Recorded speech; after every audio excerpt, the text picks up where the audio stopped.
வணக்கம் அனைவருக்கும். நான் உங்கள் ஜோதிடர் செல்வம். நம்ம மேச ராசியை பற்றி பார்த்துக்கிட்டு இருக்கோம். இந்த மேச ராசி 12 பாவமாக பிரியும் பொழுது எப்படி பலன்கள் இருக்கும் அப்படிங்கிறத பார்க்குறோம். இப்போ 4ஆம் பாவ காரகத்துவம் அப்படிங்கிறது நம்மளுடைய வீடு, வண்டி, வாகன, சொத்து, சுகம், நம்மளுடைய தாய், நம்மளுடைய உயர் கல்வி, இது எல்லாமே 4ஆம் பாவம். இப்போ மேச ராசி பயனற்ற ராசின்னு பார்த்தோம். அதே போல் அது தர்ம தத்துவ ராசி, சர ராசி, நெருப்பு ராசி. அப்போது இந்த ராசியில் செவ்வாய் பகவான் ஆட்சியாகவும், சூரிய பகவான் உச்சமாகவும், சனி பகவான் நீச்சமாகவும் இருக்கிறார். அப்போது இங்கே லக்னாதிபதியே நீச்சமாயிடுறார். லக்னத்துக்கு 8ஆம் அதிபதி உச்சமாகிறார். 4ஆம் அதிபதி அடுத்ததாக 11ஆம் அதிபதி இந்த செவ்வாய்க்கு கொடுக்கப்படுது. இப்போ வீடு, வண்டி, வாகனம், இது எல்லாத்துலேயுமே ஒரு பிரச்சனையை சந்திக்காமல் இவருக்கு அமையாது. 4ஆம் இடம் தாய். தாய் மேலே இவர் அதிக பாசம் வச்சுருப்பார். ஆனால் தாய்கிட்டேருந்து அந்த பாசம், அன்பு, அரவணைப்பு அப்படிங்கிறது இவருக்கு கிடைக்கிறது கொஞ்சம் கம்மி தான். ஏன்னா தாயினுடைய ஸ்தானத்தில் இவர் நீச்சமாகிறாரு. தாய்ங்கிற ஸ்தானம் இவருடைய வீட்டில் நீச்சமாகுது. இவருடைய திருமணம் வரைக்கும் தாயினுடைய அரவணைப்பில், தாயினுடைய சொல் கேட்டு நடந்தே ஆகணும். திருமணத்துக்கு அப்புறம் மனைவியோட பேச்சும், மனைவி சொல்கிறத மட்டும்தான் கேட்கணும். ஏன்னா இங்கே இருவரையும் எப்படி சமாளிக்கணும் அப்படிங்கிறது திருமணத்துக்கு அப்புறம் இவருக்கு மிகப்பெரிய ஒரு டாஸ்காக அமையும். அடுத்ததாக வீடுன்னு எடுத்துக்கிட்டோம் அப்படின்னா, வீடு இவர் விருப்பப்பட்ட மாதிரி, ஆசைப்பட்ட மாதிரி கிடைக்காது. அதுக்கு முதல்ல தயாராகிடணும். நம்ம என்ன நினச்சிக்கிட்டு இருக்கோமோ அதுக்கு நேர்மாறலாக தான் நமக்கு வீடு அப்படிங்கிறது அமையும். அதுவும் உங்கள் பேர்லேயே நீங்கள் கட்டுறீங்க, உங்கள் பேரில் ஒரு வீடு வாங்குறீங்க அப்படின்னா கண்டிப்பாக அதில் முழுமையாக உங்களால் பயன்படுத்த முடியாது. வண்டின்னு எடுத்துக்கிட்டாலும் அப்படி தான்.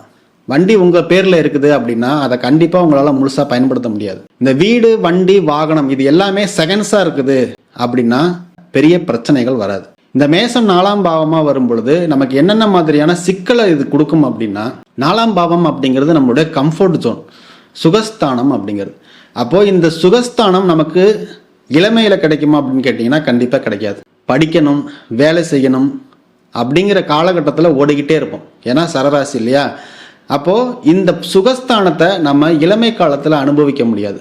நம்மளுடைய முதுமை காலம் 45-50 வயசுக்கு மேலே தான் நமக்கு இந்த கம்ஃபர்ட் ஜோன் அப்படிங்கிறதே கிடைக்கும்.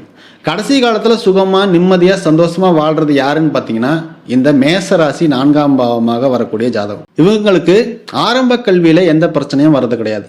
ஏன்னா 10th அப்புறம் 11th 12th தான் 4ஆம் பாவமாக வரும். அப்போது இந்த உயர்கல்வியில் ஏற்படக்கூடிய தடை தாமதத்தை இவங்க தாண்டி வந்தால் மட்டும்தான் கல்வியில் சிறப்படைய முடியும். இல்லைனா 10th அப்புறம் இவங்க ஒரு டிப்ளமோ கோர்ஸோ அல்லது பாலிடெக்னிக் அல்லது தொழிற்கல்வி இந்த மாதிரியான நிலைகளில் போயிடுறாங்க. இவங்க வீட்டிலன்னு எடுத்துக்கிட்டோம்னா கண்டிப்பாக ஒரு ஜோதிடர் இருப்பார், ஒரு மருத்துவர் இருப்பார், ஒரு ஆசிரியர் இருப்பார்.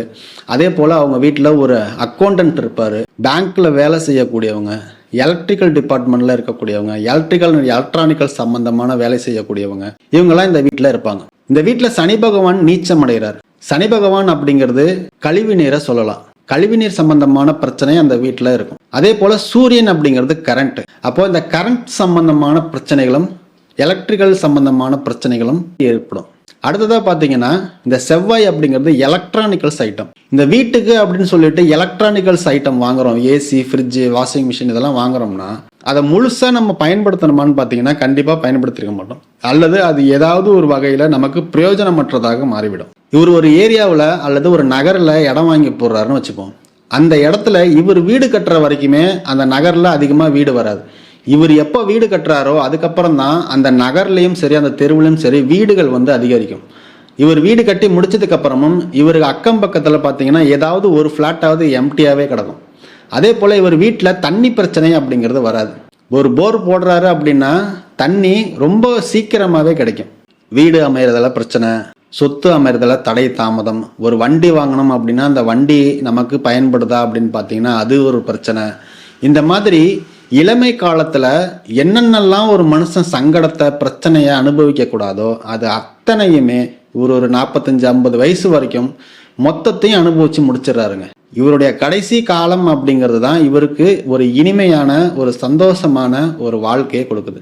எது எப்படி கடந்தா என்ன, கடைசி காலம் சந்தோஷமாக இருந்தால் போதும் அப்படின்னு நினைக்கிற உள்ளங்கள் கண்டிப்பாக இந்த மேச லக்னம் 4ஆம் பாவமாக வரக்கூடிய ஜாதகமாக இருக்கும். தாய் அப்படிங்கிற ஒரு ஸ்தானம் என்னதான் இவரை அன்பும் அரவணைப்பும் கொடுக்காம இருந்தாலும் தாயினுடைய கடைசி காலம் அப்படிங்கிறது இவருடைய வீட்டில் தான் இருக்கும்.